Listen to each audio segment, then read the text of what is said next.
라고 오늘날 우리 성도들과 또 교회 안에 들어와 있는 세속 사상이 어떻게 교회를 붕괴시키고 우리의 신앙을 하나님 앞에 세우는 데에 어렵게 만드는지에 대한 말씀을 전하도록 하겠습니다. 여러분, 성경적으로나 역사적으로 하나님의 백성의 공동체와 교회가 하나님을 거역하고 타락할 때에 나타나는 증상이 있었습니다. 그 증상이 무엇일까요? 자기들이 하나님을 거역하고 있다는 것을 전혀 인식하지 못하는 그런 증상들이 나타났습니다.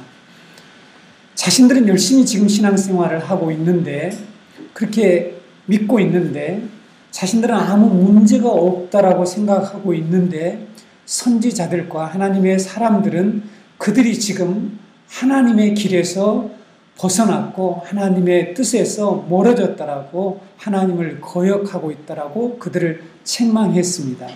그들은 뭐가 잘못된지를 잘 인식하지 못했다는 거죠. 이것이 바로 역사적으로 또 하나님의 백성의 공동체와 교회가 하나님을 거역하고 타락할 때 일어났던 현상들이었습니다. 사람들이 그렇게 영적으로 무감각해지는 이유가 무엇 때문일까라는 거죠. 그것은 바로 그들이 살고 있던 시대의 이 문화와 사상에 물들어서 하나님을 거역하는 그 문화와 사조지만 너무 보편화되어 있기 때문에 자신들이 지금 하나님의 말씀에서 얼마나 멀리 떠나 있고 얼마나 하나님을 거역하고 있는지를 전혀 깨닫지 못했다는 사실입니다. 이유를 분명히 알아야 됩니다. 보편화되어 있는 그 문화적 현상과 그 사조가 우리들 속에 들어와 있기 때문에 그것을 인식할 수 없게 만들어 버린다는 거죠. 그래서 우리 그리스도인들은 항상 우리가 신앙생활할 때에 주의해야 될 것이 뭐냐면, 우리가 살고 있는 이 시대에 사람들의 생각과 가치관을 지배하고 행동에 영향을 주고 있는 이 시대에 사조와 문화들 중에 어떤 것들이 있는지를 잘 파악하고 분별하는 일이 매우 중요한 일이라는 것입니다. 제가 여러분에게 앞으로 이렇게 말씀을 전할 때에 중간중간에 바로 이런 분별력을 키우는 이런 말씀들을 전하게 될 것입니다. 사람은 누구나 예외 없이 그 시대에 자기가 살고 있는 그 문화 가운데 형성되어 있는, 또 모든 사람들이 동의하고 받아들이고 있는 이 세상 풍조의 영향을 받기 마련입니다. 문제는 교회와 우리 그리스도인들이 시대 사상의 영향을 받게 될 때에 우리가 어떻게 진리에서 떠나게 되었는지, 우리가 어떻게 하나님을 지금 거역하고 있는지를 인식하지 못하게 된다는 사실입니다. 이것이 중요하다는 거죠. 왜냐하면 하나님을 거역하는 것이고 하나님 가장 싫어하는 것이지만 이미 사람들의 생각과 이 행동에 보편화되어 있기 때문이죠. 모든 사람들이 다 인정하고 아무런 문제를 제기하지 않고 다 그렇게 가는 것이 아무런 어려움이 없다라고 생각하고 있기 때문에 우리가 그것을 받아들이게 될 때에 우리는 이 하나님과의 관계에서 심각한 손상을 입어도 그 사실을 느끼지 못한다는 거죠. 그래서 저는 늘 이 시대 사조가 무엇인가 하는 것을 분별해서 우리 성도들에게 깨우쳐 주는 것이 지도자의 중요한 사명 중에 하나라고 믿고 있습니다. 우리가 지금 살고 있는 이 시대와 교회와 많은 사람들의 영혼을 병들게 하고 하나님의 진리를 흐리게 하는 가장 보편적인 가치관, 이 세계관이 있는데 그것이 무엇이라고 생각합니까? 여러분, 무엇이라고 생각하십니까? 우리의 영혼을 병들게 하고 있어요.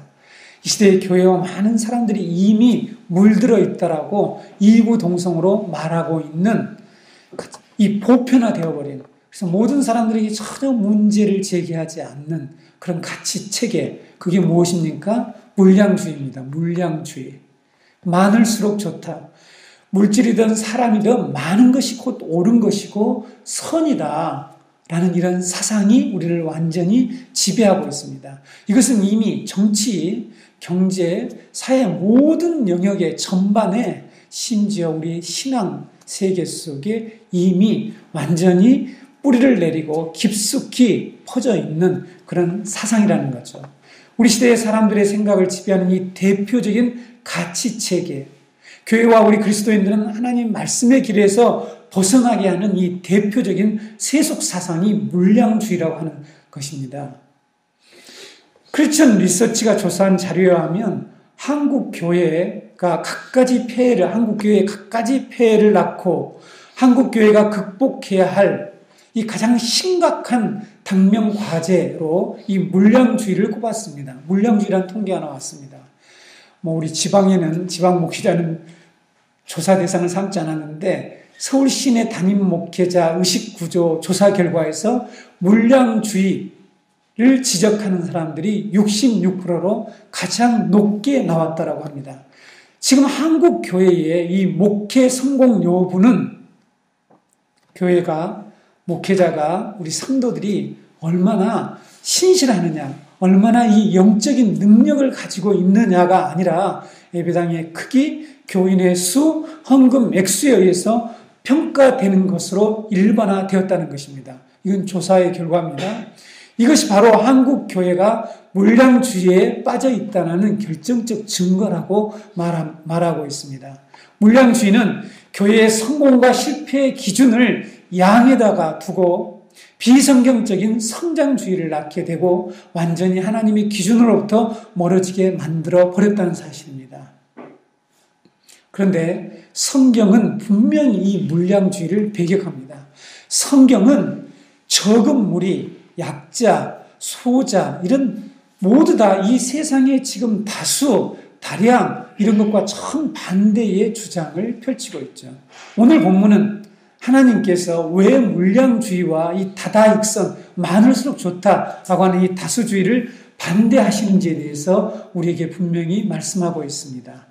오늘 본문을 이해하기 위해서 여러분 6장 사건을 개괄적으로 이해할 필요가 있는데 이스라엘 백성들이 우상을 섬기며 여호와 하나님 앞에서 악을 행함으로 하나님께서는 이스라엘 백성들을 7년 동안 미디안 손에 붙입니다. 그래서 그들의 압제를 받게 하죠. 그들이 어떻게 압제를 합니까? 그들이 곡식을 이렇게 곡식을 거둘 때가 되면은 와서 곡식들과 가축들을 전부 탈취해 갔습니다. 먹고 살기가 너무 힘들죠.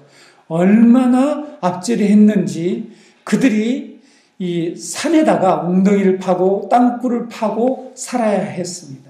그래서 그들의 생활은 점점 핍절해졌고 견딜 수 없는 고통의 상황 가운데 있게 되었다라고 말씀하고 있죠. 이스라엘 백성들은 이 미디안으로부터 받는 고통 때문에 하나님께 간절히 부르짖었습니다. 하나님께서 그들의 부르짖음을 들으시고 어떻게 합니까? 기드온을 부르셔서 이 미디안의 압제에서 이스라엘을 구원하라고 하는 사명을 주십니다.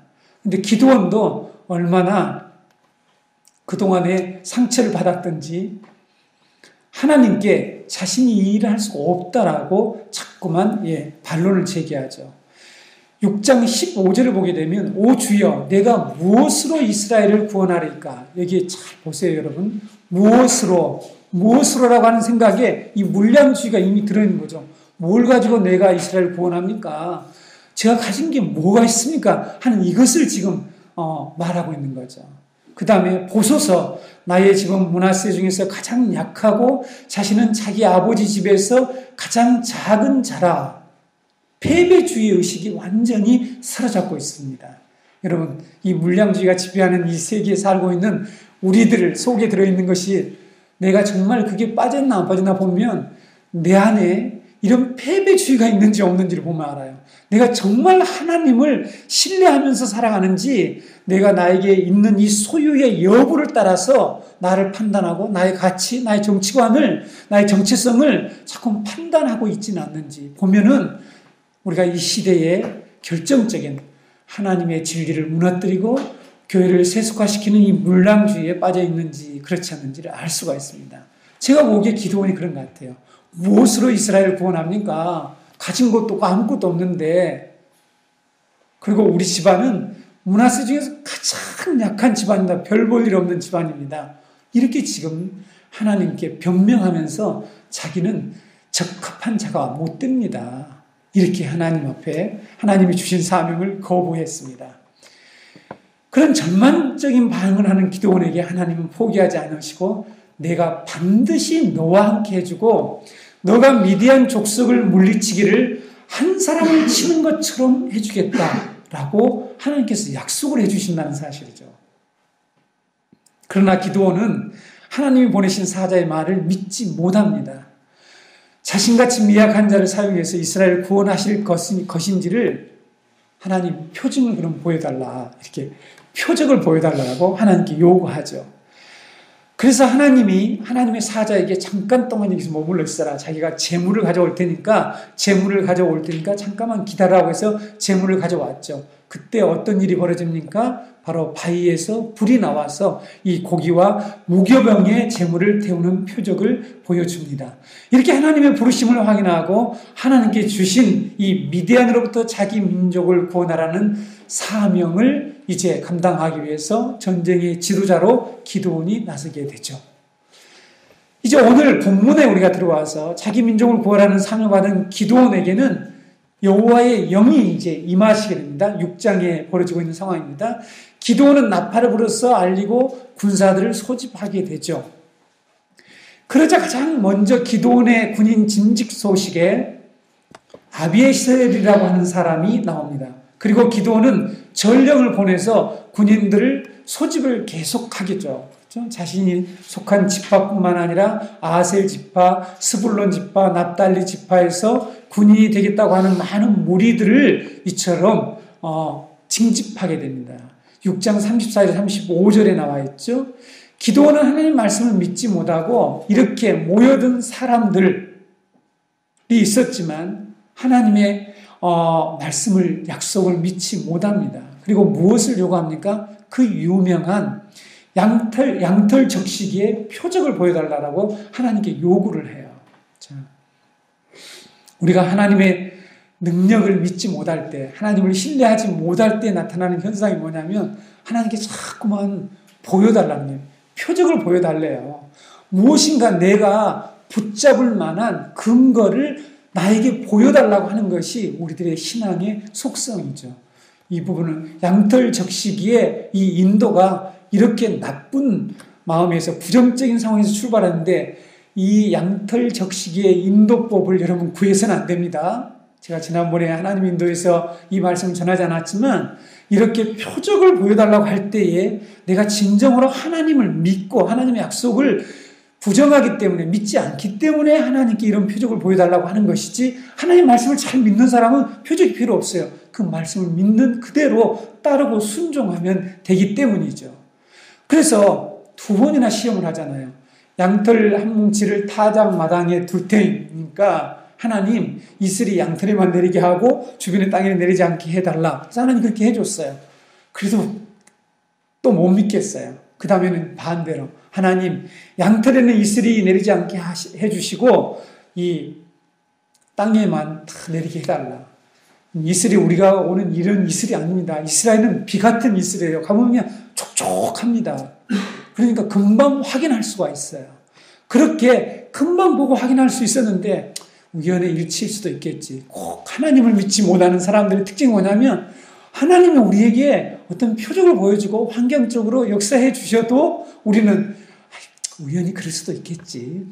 일어난 일일 거야. 한 번만 더 하나님께 보여달라고 해야지. 이런 태도를 가지게 되죠. 기드온이 그랬던 것 같아요. 하나님께서는 이렇게 믿지 못하는 기드온의 요구를 다 들어주십니다. 그렇게 해주셨죠. 자기 민족을 구하자는 이 기드온의 부름에 이제 그래서 각 지파의 사람들이 하롯센가에 모였다라고 오늘 우리가 읽은 7장에 드디어 나옵니다. 모인 숫자가 32,000명이었습니다. 여러분 쭉 7장을 읽어보면 32,000명이 모입니다. 그런데 그들과 싸워야 할 미디안 연합군, 미디안, 아말렉, 동방 사람들은 13만 5천 명이나 되었습니다. 사사기 8장 10절을 참고해 보시면 나와 있습니다. 미디안 연합군에 비하면 지금 모인 군대가 4분의 1 정도밖에 되지 않은 아주 적은 숫자였어요. 미디안 군대는 칼로 무장하고 수적으로 우세했죠.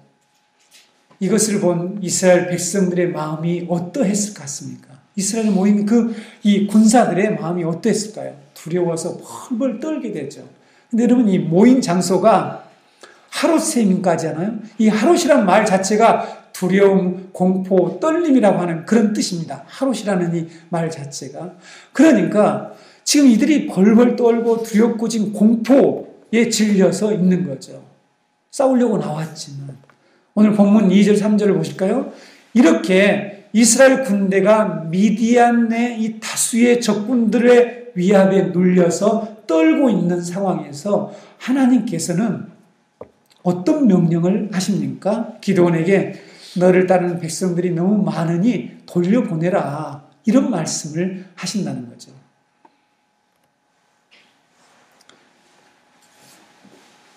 이것은 당시의 이 상황과 완전히 역행하는 그런 하나님의 명령이었습니다.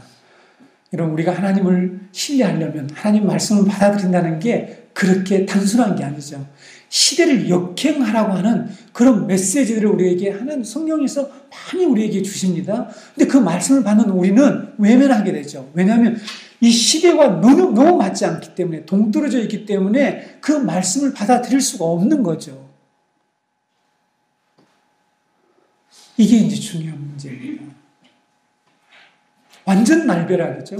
기도는 미디안과 전쟁을 하라. 그러면 승리하게 해주겠다고 하시는 하나님의 말씀을 듣고 각 지파의 전령을 보내서 부지런히 군인들을 모아놓았는데, 모아놓은 숫자가 32,000명밖에 안 되는데 하나님은 그들이 너무 많으니 지금 돌려보내라고 말씀하신다는 사실입니다. 지금 한 명이라도 아쉬운 그런 순간이죠. 그런 상황이죠. 13만 5천 명이라는 이 벌떼같이 모여있는 우리 대한민국 군대가 몇 만이라고 합니까? 60만인데 요즘 60만인가 잘 모르겠습니다. 그런데 여러분, 60만이 얼마나 많은 군대인지 우리가 전체가 모인 걸 보지 않았기 잘 모르죠? 13만 5천 명은 어마어마합니다. 그들이 모여있는 그것을 보았을 때에 얼마나 위축되고 두렵고 공포에 떨었겠습니까? 그러면 의지하기 위해서 아무리 유약하고 두렵고 덜덜 떨지만 그래도 옆에라도 있어 주는 것이 좋지 않겠어요? 그런데 하나님께서는 그런 사람들을 돌려보내라고 지금 명령하셨습니다. 그것도 너무 많으니 돌려보내라. 이렇게 명령하셨다는 사실입니다.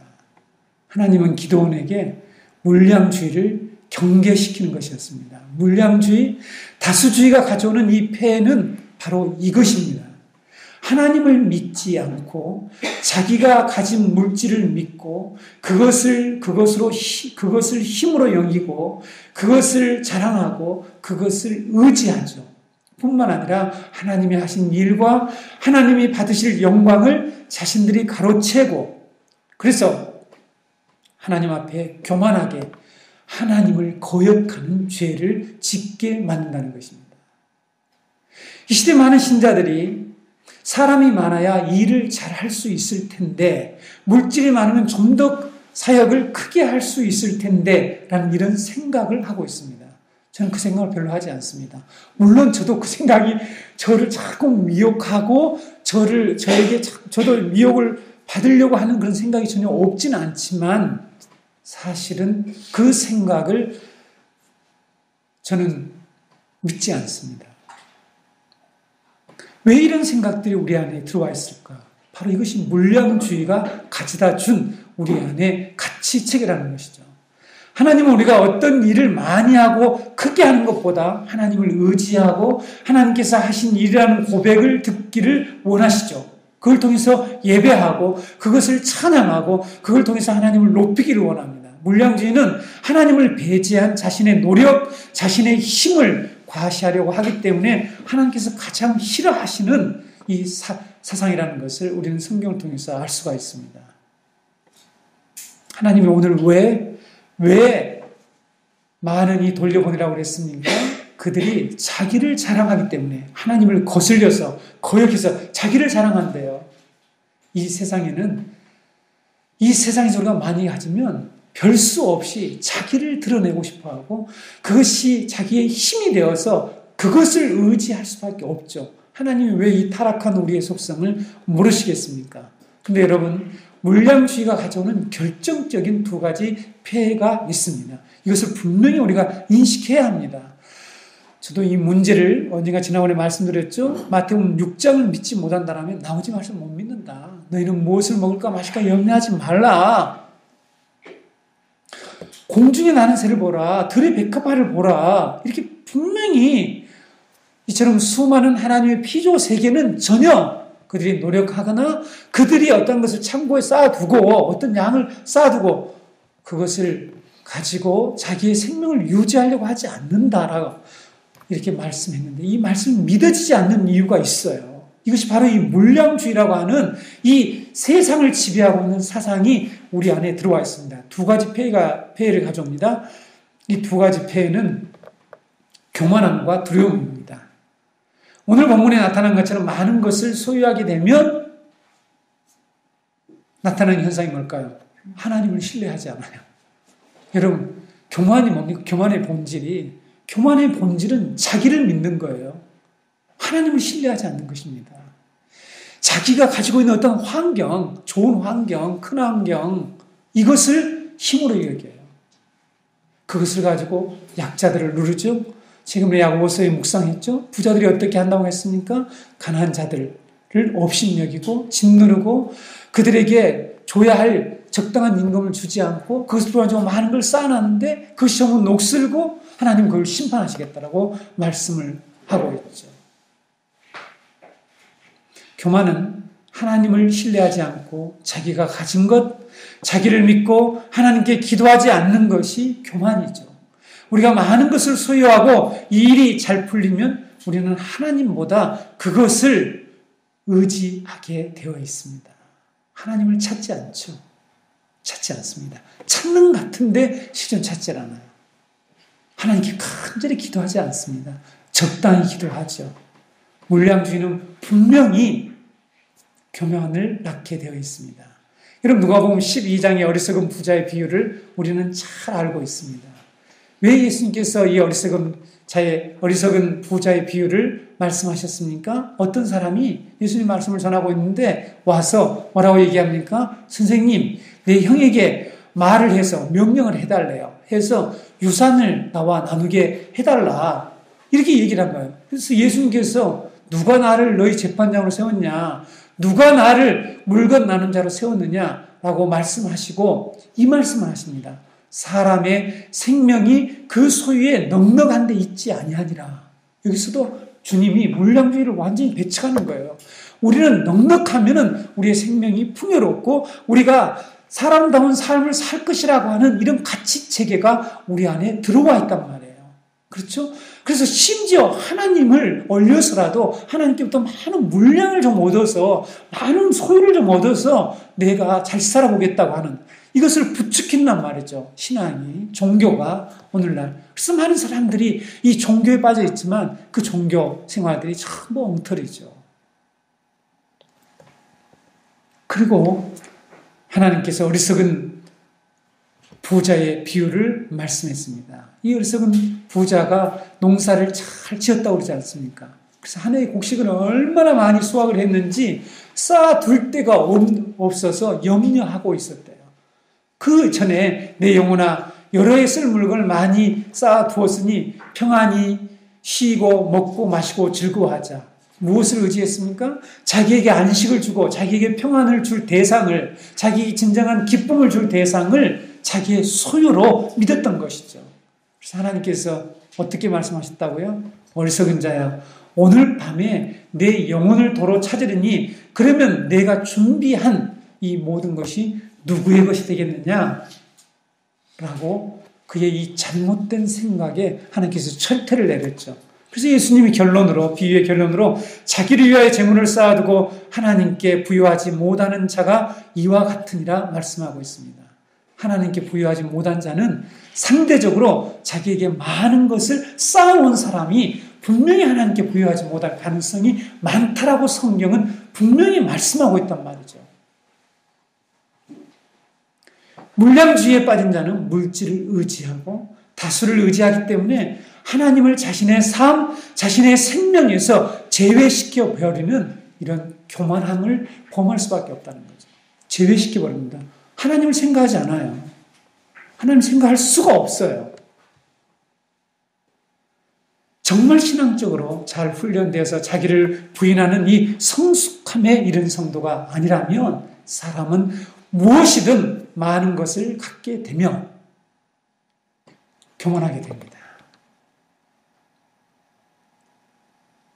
물량주의가 가져오는 또 하나의 병이 있는데 두려움입니다. 두려움. 물량주의는 사람들을 교만하게도 만들지만 반대로 두렵게 만든다는 사실이에요. 적은 것에 대한 불안증, 그것으로 인한 두려움, 염려를 만들어냅니다. 오늘 본문에서 기드온이 모은 군사들 중에 3분의 2나 되는 2만 2천 명의 군사들이 가지고 있었던, 그래서 집으로 돌아갈 수밖에 없었던 이 사람들의 이 불안과 두려움은 어디로부터 온 것일까요? 왜 왔을까요? 네?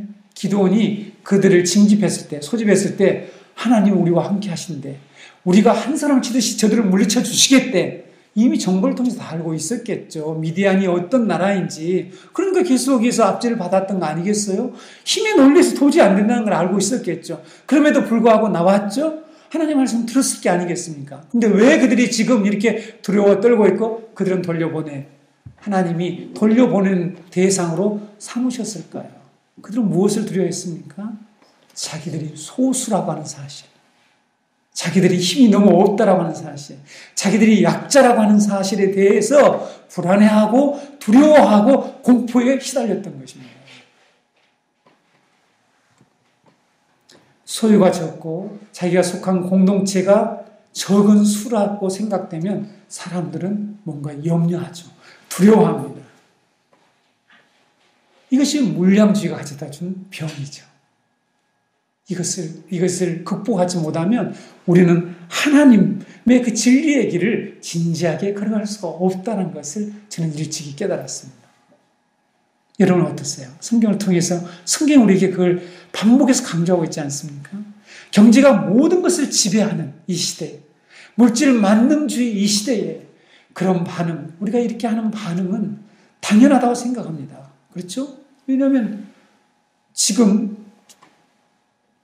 모든 것을 경제 논리로 풀려고 했던 이 정부가, 드디어 제가 정부를 좀 비판해야 되겠는데, 이 정부가 어떻게 되었습니까? 얼마나 많은 사람들, 이번 달에 제가 목회와 신학을 보면서 한 교수님이, 일반대 교수님이 실은 이 정부가 했던, 그래서 완전히 양극화를 만들고 약자와 이 소자들이 살기 더 힘들게 만든 이 정부, 기독교인이라고 하는 사람들이 만들어놓은 이 정부, 그들이 힘을 모아서 뉴라이트에서 만들어놓은 이 정부가 얼마나 어렵게 만들어 놓았습니까? 대기업들을 편승해서 그들만 도와주고 모든 중소기업들이 살기 어렵도록 만든 이 정부, 이 모든 것들이 바로 물량주의의 이 사상의 노예들이죠. 철저히 물든 사람들입니다. 우리는 그 뿌리가 가나안 땅에서 이스라엘 백성들을 병들게 하고 하나님의 약속을 불신하게 만들고 하나님을 거역하게 만든 이 바알 사상에서 비롯되었다는 것을 깨달아야 합니다. 성경은 이 시대에 어떤 이 사상과 사조들이, 문화, 사상들이 흘러올 때에 이미 성경 속에서 그것을 이미 지적하고 있고, 우리는 성경을 자세히 읽으면 그러한 것들이 어떻게 하나님의 백성된 공동체와 하나님의 사람들을 병들게 하는지를 알 수가 있습니다. 적은 소유의 불안증, 그 상태를 못 견다하는 생각들은 이 시대의 바알신, 사상인, 물량주의의 영향 때문이라는 것을 우리가 알아야 합니다. 이 시대의 수많은 사람들이 소유 불안증에 사로잡혀 있죠. 그렇죠? 적은 소유면 불안해한단 말이에요. 그럼 하나님은 어디 계시는 것입니까? 하나님은 어디에, 이 세상을 창조하시고 우리들에게 이처럼 말씀을 통해서 공중에 나는 새를 보라, 들의 백합을 길상을 하지 않고 창고에 거둬들이지 않아도 그들을 다 먹이신다. 이런 공중의 새가 얼마나 많습니까? 우리 집에 날마다 날아드는 새들이 얼마나 많은지 몰라요. 까치, 참새, 노란새, 새들이 얼마나 많은지 몰라요. 이 세상에 얼마나 많은 피조개들이 아무 염려 없이 먹고 살고 있습니까? 그 말씀을 믿지 못하는 그 이유가 무엇일까요? 왜 우리는 이처럼 소유 불안증에 빠져 있는 것일까요? 왜 두려워하는 것일까요? 하나님의 은혜로운 약속의 말씀을 듣지만 내가 너와 함께 하겠다. 두려워하지 말라.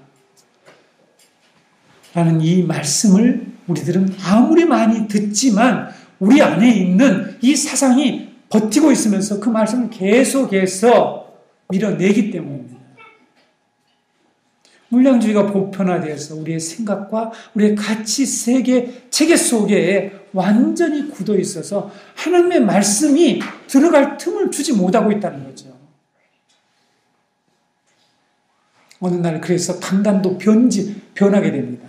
왜냐하면 아무리 그런 말씀을 전해도 들어가지 않으니까 말씀을 이제 이 물량주의에 편승하는 말씀으로 전해서 그렇게 해서 이 물량주의가 더 기승을 부리고 결국 교회는 세속화의 일로에 이렇게 사로잡혀 있다는 사실이죠. 예수님께서는 사람의 생명이 그 소유에 넉넉한데 있지 아니하니라고 말씀하시지만 우리 안에 잡고 있는 이 자리 잡고 있는 이 컴퓨터에 마치 악성 바이러스와 같은 물량주의는 주님의 말씀을 우리 안에서 변조해버리고 그래서 그 말씀을 믿지 못하게 만들어버립니다. 바이러스가 컴퓨터 안에 들어오면 모든 프로그램들을 다 변질시켜버리고 완전히 흔들어놓고 하는 일들을 아시죠? 서두에서 말씀드린 바와 같이 우리가 진정으로 주님의 뜻을 따르고 주님의 말씀에 순종하며 하나님의 이 놀라운 은혜와 능력을 체험하기 위해서는 우리 안에 있는 이러한 하나님의 말씀을 대적하는 사상들이 무엇인가를 파악해서 진리의 양날 검으로 그것을 도려내어야 합니다. 그렇지 않으면 하나님을 온전히 따를 수가 없고 하나님의 약속을 붙들 수가 없다는 사실이죠. 이스라엘 백성들이 왜 이방 민족에게 넘겨졌고 그들의 압제를 받으며 살게 되었습니까? 우상 숭배 때문이었죠. 주변의 이방 나라들이 믿던 신들을 들여와서 시돈 땅에 시돈 왕의 딸 이세벨이 특별히 대표적으로 바알신을 가지고 들어왔지 않습니까? 그 신들을 믿고 섬기며 하나님을 거역했기 때문이죠. 이스라엘 백성들은 이방 국가들에서 들여온 이 대표적인 신이 바로 이 바알신입니다.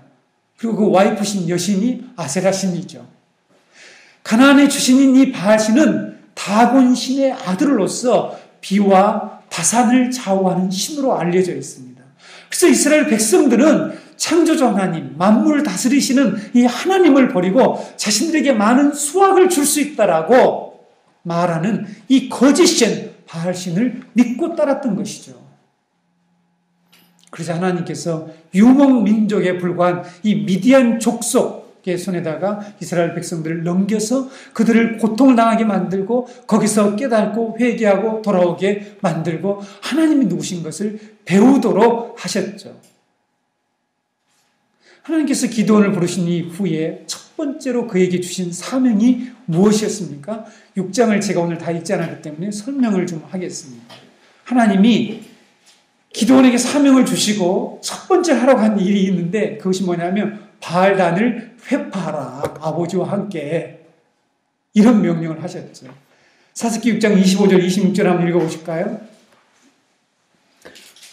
6장 25절 그날 밤에 여호와께서 기드온에게 이르시되 내 아버지에게 있는 수소 곧 7년 된 둘째 수소를 끌어오고 내 아버지에게 있는 바알의 제단을 헐며 그 곁에 아세라상을 찍고 또 이 산성 꼭대기에 내 하나님 여호와를 위하여 규례대로 한 제단을 쌓고 그 둘째 수소를 잡아 내가 찍은 아세라 나무로 번제를 드릴지니라.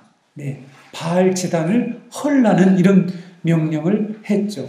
하나님께서는 미디안 족속에게서 그들을 구원해 주시기 전에 먼저 바알의 제단을 헐어버리라고 한 것은 단순하게 이 보이는 우상을 파괴하라는 것이 아닙니다. 이것이 무슨 힘을 발휘하기 때문에 그것이 아니라 이스라엘 백성들 안에 들어있는 이 다산의 신을 통해서 뭔가 많은 재물과 복을 받겠다고 하는 이 물량주의 사상을 파괴해버리라는 것이었죠.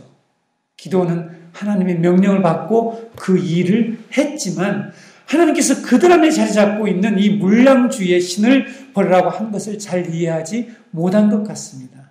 그래서 기드온은 숫자가 많으면 승리할 것이라고 생각을 가지고 애써 많은 군대들을 이 지파에 보내고 저 지파에 보내고 부지런히 전령을 보내서 사람들을 놓았지만 하나님은 반대했죠. 너무 많으니 돌려보내라. 이렇게 말씀을 하신 것입니다. 하나님은 그 많은 사람들의 손으로 이스라엘을 구원하지 않으시겠다라고 말씀하고 있습니다. 그들 가운데 있는 물량주의를 배격하신 것이죠.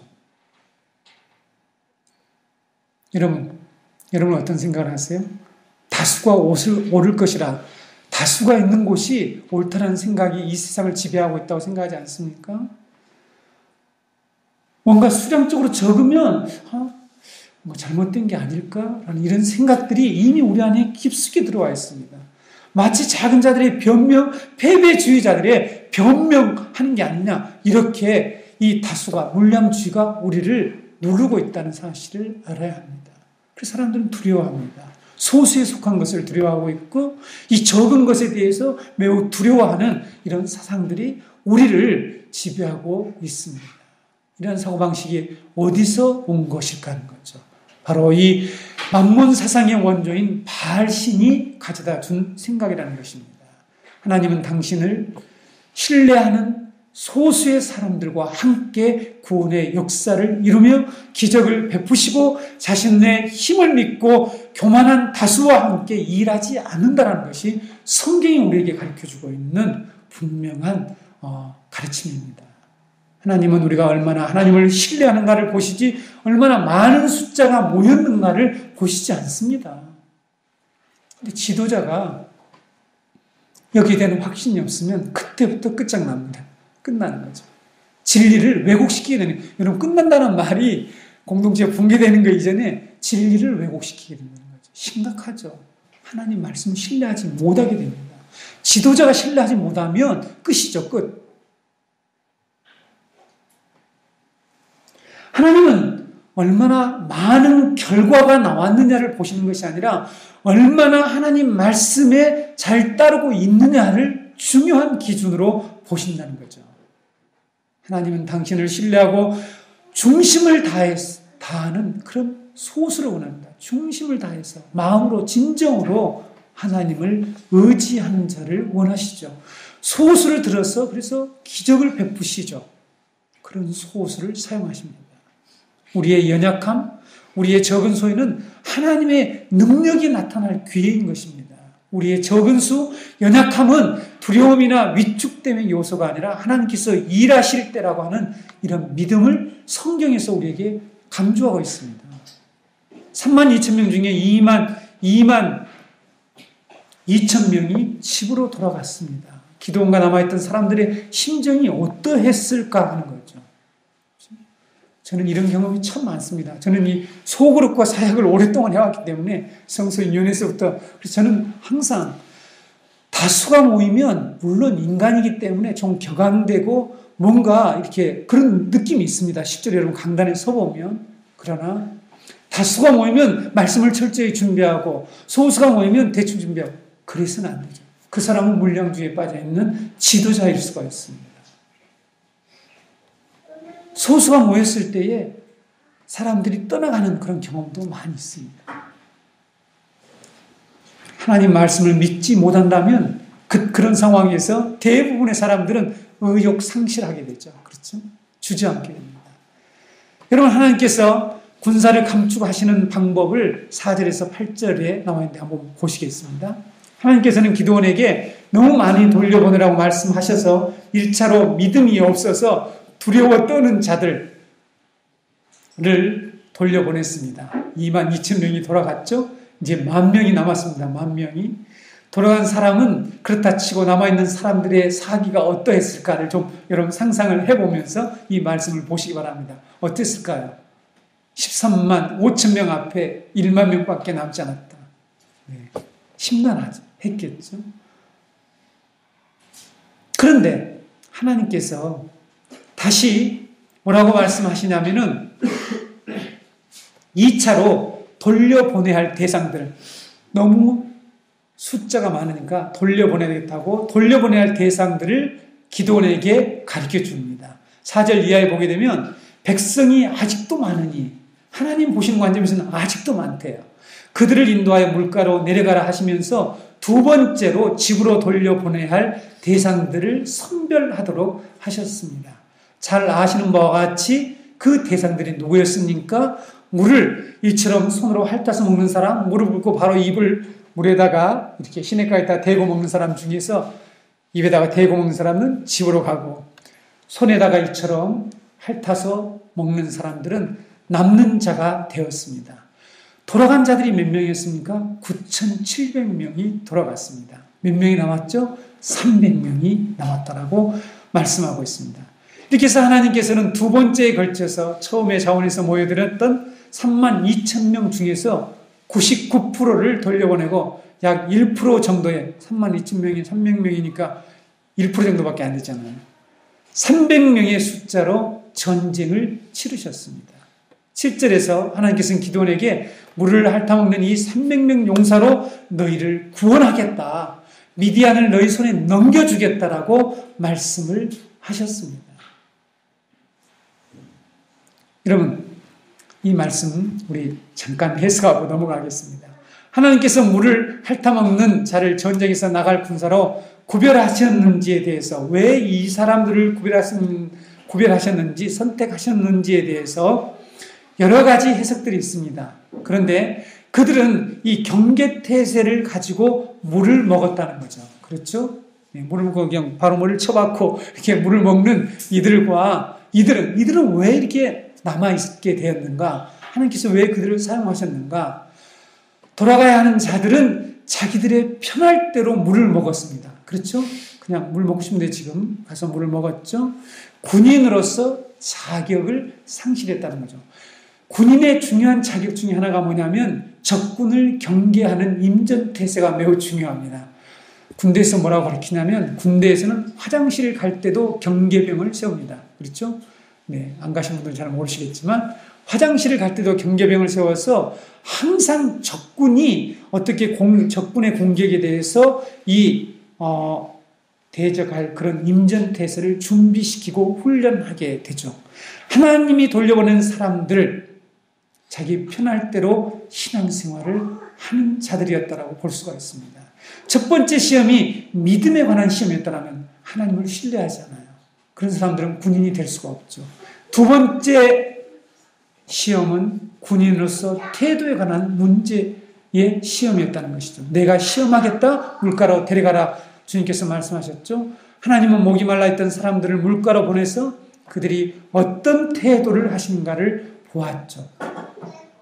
정신없이 물을 마시는 자, 그렇지 않은 자를 구별해 냈습니다. 성도 여러분, 지금 우리가 하나님의 백성으로서, 하나님의 영적 군대로서 살아가는 데에 너무 많은 그리스도인들이 정신없이 살아가는 것 같아요. 그렇죠? 그분은 정신없이 살아가요. 하나님 앞에서 조용히 하나님의 이 뜻과 하나님의 진리와 하나님의 약속과 하나님이 어떻게 이 세상을 통치하시겠다라고 하시는 그 말씀을 들어보기도 전에 우리는 정신없이 살아가는 거죠. 그 결과 우리는 이 적군들의 공격에 무방비한 상태가 되어버리고 말았습니다. 이것이 우리의 영적 현실이라는 거죠. 이 시대 교회는 하나님 나라를 위해서 전투하는 군사들입니다. 하나님께서 이 시대에 하나님의 영적 군사가 될 자들을 부르시고 그들을 통해서 놀라운 하나님의 구원의 역사를 이루어 가실 때에 하나님께서는 이와 같이 군사로서의 태도를 보신다는 거죠. 여러분, 디모데후서 2장 3절 4절에 보게 되면 하나님의 군사로서의 자격을 말씀하고 있는 부분이 나와 있습니다. 내가 그리스도 예수의 좋은 군사로 나와 함께 고난을 받을지니 군사로 다니는 자는 자기 생활에 얽매이는 자가 하나도 없나니 이는 군사로 모집한 자를 기쁘게 하려 함이라. 하나님 나라의 영적 군사가 되기 위한 가장 중요한 조건은 하나님을 신뢰하는 자입니다. 숫자로부터 자유로운 자가 되어야 합니다. 자기 생활을 하나님께 온전히 맡기고 자기 생활에 얽매이는 자가 되어서는 안 된다라고 말씀하고 있습니다. 예수님이 제자들에게 하나님 나라에서 일하는 자에게는 마땅히 먹을 것을 준다. 너희들 집집마다 가서 먹을 것 달라고 해라. 이렇게 먹을 것을 책임져 주시겠다고 분명히 말씀하고 있습니다. 하나님은 기드온에게 그들의 태도를 보고 군사가 될 자와 그렇지 않은 자를 구별하라고 말씀하셨는데 바로 영적 군사가 될 수 없는 이 수많은 수의 수들은 필요가 없다라고 말씀하고 있죠. 성도 여러분, 하나님께서는 기드온에게 너를 따른 자가 너무 많으니 돌려보내라고 말씀하셨을 때에 그 말씀은 분명히 우리의 눈으로 볼 때에 그들이 직면한 그 현재의 상황과는 완전히 역행하는 그런 말씀이었죠. 그래서 받아들이기 참으로 어려웠을 것입니다. 제가 오늘 우리 사랑하는 정공동체 식구들에게 이 말씀을 전하는 것은 하나님의 말씀을 바르게 전할 때 목회자도 엄청난 부담을 가지고 있어요. 하나님의 말씀은요, 이 시대에 거의 역행합니다. 우리의 상황과는 완전히 역행하는 그런 말씀들이 너무너무 많아요. 그래서 그 말씀을 감출 것이냐, 그 말씀을 공포해서 하나님의 백성들에게 이 말씀에 순종하게 할 것이냐, 이것이 우리의 신앙의 중요한 관건인데 우리가 이런 말씀을 들을 때에 하나님의 말씀을 순종하게 되면 궁극적으로 우리가 승리하게 되지 않습니까? 그런데 우리는 이 말씀을 받아들이지 못한다는 거죠. 물량주의가 모든 것의 기준이 되고 성공 여부의 척도가 되어버린 이 시대에 물량주의를 따르지 않는 일이라는 것은 쉬운 일이 아니라는 거죠. 그러나 우리의 기준이 무엇입니까? 많고 적음에 있는 것이 아니라 하나님이 누구와 어떤 공동체와 함께 하시느냐, 누가 자기를 신뢰하지 않고 자신을 신뢰하지 않고 자기가 가지고 있는 소유를 신뢰하지 않고 하나님을 신뢰하느냐, 어떻게 우리가 하나님 앞에 겸손한 자로 살아가느냐, 이것이 우리의 기준입니다. 우리는 지금 적은 무리의 이 패배자의 어떤 변을 얘기하는 게 아니에요. 그렇죠? 이런 말씀을 전하면 당연히 커질 수가 없다라고 여러분 믿죠? 맞습니까? 그렇지 않습니까? 그런데 여러분, 예수님도 제자들의 마음을, 심령을 이해했던 것 같아요. 아까 여러분, 어리석은 부자의 비유를 쭉 말씀하신 뒤에요. 그래서 여러분, 물량주의라는 게 분명합니다. 누가복음 12장 32절에 가면, 아까 어리석은 부자의 비유를 쭉 내려와서 가면 나오는 말씀입니다. 적은 무리여, 제자들에게 적은 무리여, 무서워 말라. 너희 아버지께서 그 나라를 너희에게 주시기를 기뻐하시느니라. 저는 이 말씀이 너무너무 좋아요. 그래서 저는 적은 무리를 좋아하는 것 같아요. 적은 무리여, 무서워 말라. 그렇죠? 우리가 하나님의 영적 군사로서 사명을 감당하는데 물량주의는 치명적인 사고라는 사실을 알아야 돼요. 왜냐하면 하나님이 역사를 안 하신다니까요. 하나님이 일을 하시지 않아요. 왜? 자기를 믿으니까. 그 일해놓은 후에 다 자기가 영광을 받으니까. 내가 잘나서, 내가 지혜로워서, 내가 전략을 잘 짜서, 내가 은사가 많아서 이렇게 성공하고 이렇게 큰 교회하고 이렇게 했다. 이렇게 해서 다 자기의 영광을 받으니까. 이건 치명적인 가치체계고 그리스도인이 결코 받아들여서는 안 되는 그런 생각들이 지금 우리 안에 들어와 있습니다. 안타깝게도. 하나님은 소자, 약자, 적은 무리, 남은 자, 하나님을 의지하는 이 신실한 사람들을 사용하셔서 구원의 역사를 이루어 가신다는 사실을 저와 여러분이 확고히 믿기를 바랍니다. 기도하시겠습니다.